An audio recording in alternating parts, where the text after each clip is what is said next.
Introducing the new Acura Integra.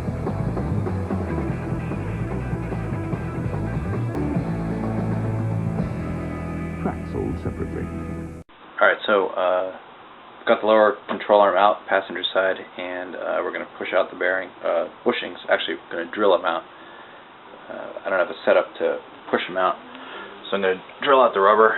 I'm going to use a drill and one of those spiral bits on my Dremel, and then we'll drill this out. Then I'll Dremel it out, the rubber.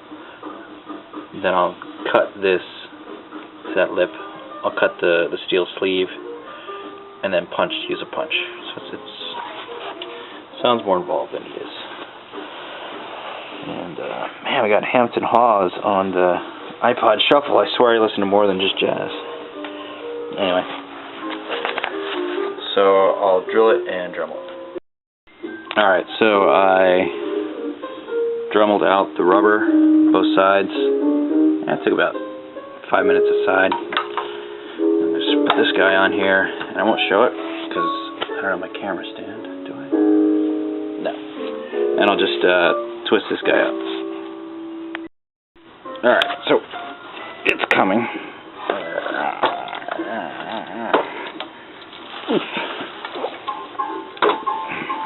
Oh, son of a bitch.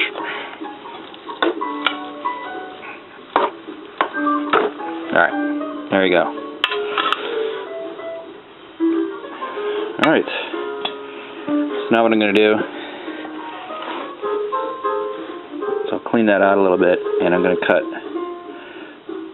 3 slits about 1/8 of an inch apart. 1 in the middle and 2 on each side. And I'm going to use my punch and just punch out the sleeve. You'll see.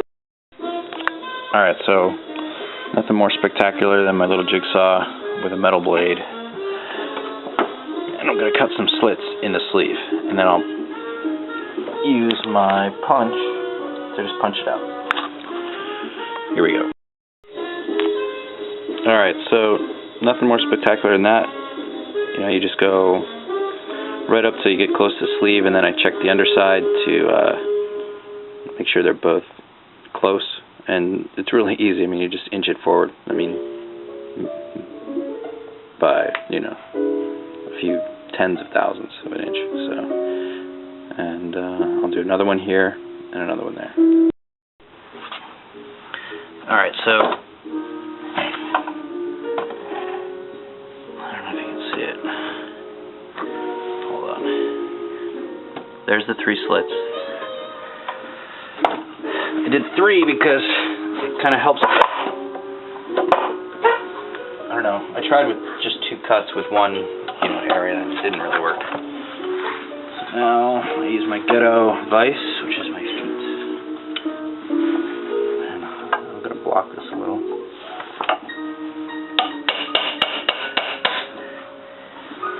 So yeah, so just with those few taps,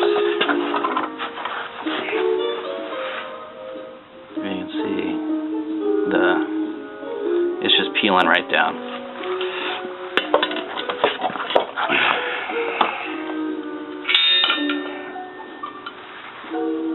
And I do this because I don't have, I've got sockets and stuff to push it in, but I don't have a setup to take it out. I tried to muck around with it and it didn't work. And I guess from what I've heard, it chemically bonds a little because of the slight rust. I don't know, this was, what time did I start? Well, if I'm, mucking around with the camera, so probably about 30 minutes all told to take this out. Set up and everything, so it's not too bad. So I'm just peeling this piece down. Let's see. It's just peeling down there.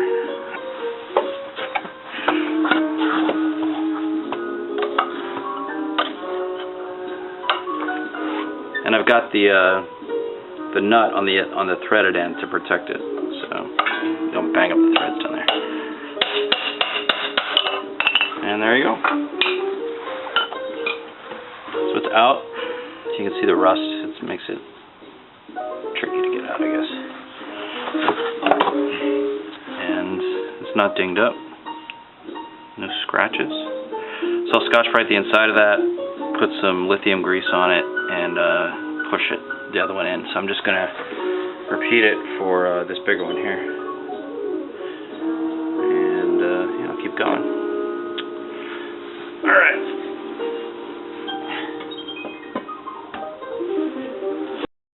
Alright, so I got that one out. So they're both out. Now we'll push them in.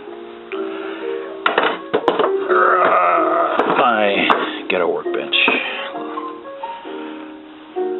Anyway, yeah, so I've got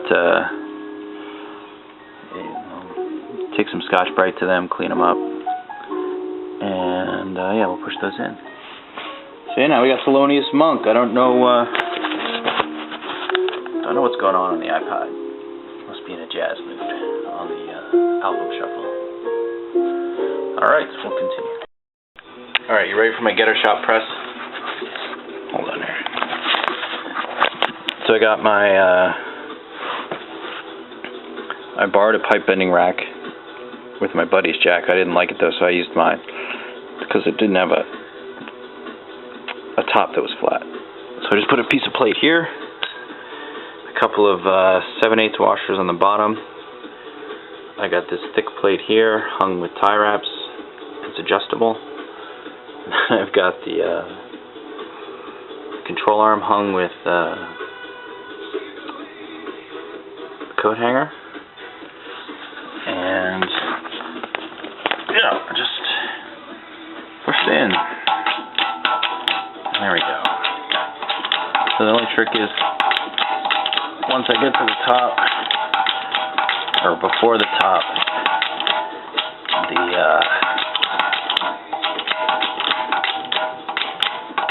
the shaft hits the top of that plate, or the underside of the plate, so I have to stop, lower it down a little. There we go, now it's hitting. And put some washers on the other side. So I'll do that, lowering down. The whole thing goes all fucked up. And so I'll just put the washers, slide them in the top, and finish. Not bad, huh?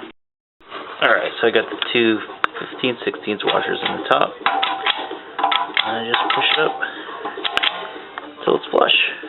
That's that. And repeat. Alright, there you go.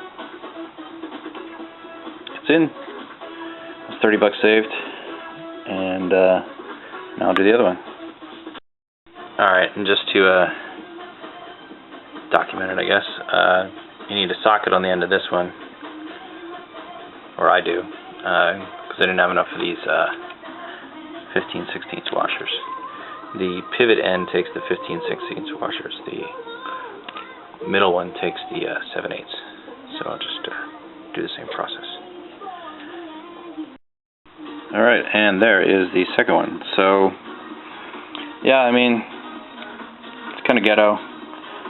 I've seen other guys use C-clamps. I just had trouble lining it up. I had this at my buddy's, so yeah, you know, use what you got. Alright, I'll go and install it.